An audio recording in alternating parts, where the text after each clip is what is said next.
Cancer सर्वांगीण मार्गदर्शन हिंदी भाग 17 वैद्य दिलीप गाडगीळ पुणे। तो हम बात कर रहे थे कि कैंसर को हम अगर मिटाएंगे नहीं तो वो हमें मिटा देगा।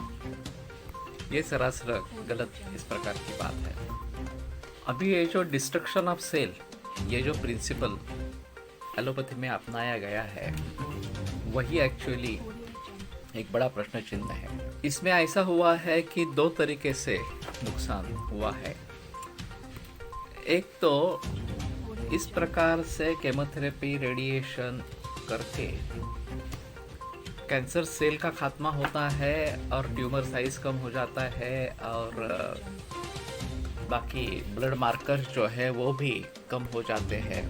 ये दिखाकर लोगों को ये विश्वास दिया जाता है कि देखो तुम्हारा कैंसर खत्म हो गया, तुम्हारा ट्यूमर कम हो गया, रिड्यूस टोटली चला गया वगैरह वगैरह।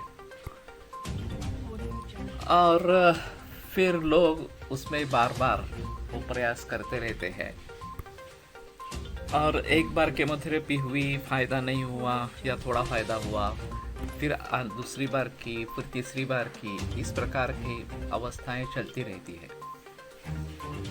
दूसरी जगह जो मूल कारण है जिसको ढूंढकर उसको टालना है, इसके बारे में कोई भी सुझाव दिया नहीं जाता। तो जो करना चाहिए वो नहीं किया जाता और वो केवल एक उपाय इस प्रकार का है कि जो विस्मयचकित करे आपको, उसके बारे में ज़्यादा बहस की जाती है और उसके बारे में बताया जाता है और पूरा समाज अब इस चपेट में है कि वो समझ लेते हैं कि हाँ, हमने केमोथेरेपी करी, हमने रेडिएशन किया, सर्जरी की, अब मेरे शरीर में कैंसर नहीं है, नामो निशाना नहीं है उसका, तो मैंने सही ट्रीटमेंट पाई है। वास्तव में सही ट्रीटमेंट वही होगी जो मूल रूप से उसको उखाड़ दे। तो इसके लिए खेती में परिवर्तन लाना जरूरी था, इसके लिए लाइफस्टाइल में या जीवन शैली में परिवर्तन लाना जरूरी था और अभी भी है, लेकिन उसके बारे में कोई भी जिक्र नहीं है।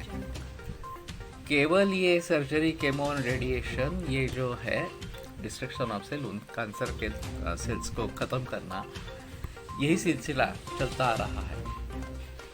हमारे एक सूत्र आता है अहिंसा प्राणवर्धनानाम।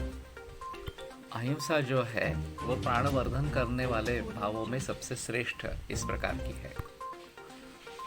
अभी दिखाई क्या देता है कि जब हम इस प्रकार से कैंसर सेल की हिंसा करते हैं तो शायद कैंसर सेल कम हो जाते हैं, ट्यूमर साइज कम हो जाता है, लेकिन ये व्यक्ति की आयु नहीं बढ़ती, प्राणवर्धन उसका जो होना है वो नहीं होता। आखिर हमारा उद्दिष्ट क्या है कि वो व्यक्ति भली भांति अपना जीवन बिता सके और चाहे कैंसर उसमें उसके शरीर में रह भी जाए तो भी अगर वो ठीक तरीके से अपना जीवन बिता सकती है तो वही हमें चाहिए। उसका खात्मा करना ये हमारा उद्दिष्ट है या उसको धीरे धीरे कम करते जाना और उसके साथ जीना सीख लेना, ये हमारा उद्दिष्ट है। तो अगर हम जिएंगे ही नहीं तो क्या मतलब है इन सब चिकित्साओं का। तो इसलिए ये बहुत जरूरी है कि हमें मूल रूप में जाकर चिकित्सा करनी है, मूलतः कैंसर को हटाना है। अगर एलोपैथी के डॉक्टर्स ने ये बात समाज को बता देती थी होती कि लाइफस्टाइल इसकी जड़ है, अभी जो खेती का तकनीक है उसमें उसकी जड़ है, एडिक्शंस में जड़ है वगैरह वगैरह, तो शायद समाज में परिवर्तन आ जाता और बहुत सारे लोग फिर से नैसर्गिक खेती की तरफ मुड़ते या नैसर्गिक जीवन शैली अपनाने के लिए कोशिश करते। लेकिन उनको किसी भी प्रकार का मार्गदर्शन ही नहीं है। क्या करना है टालने के लिए, कैंसर टालने के लिए, इसका मार्गदर्शन ही नहीं है। तो इस जो ऑडियो श्रृंखला है, इसका एक अहम मुद्दा लोगों को इसके बारे में अवगत कराना ये है।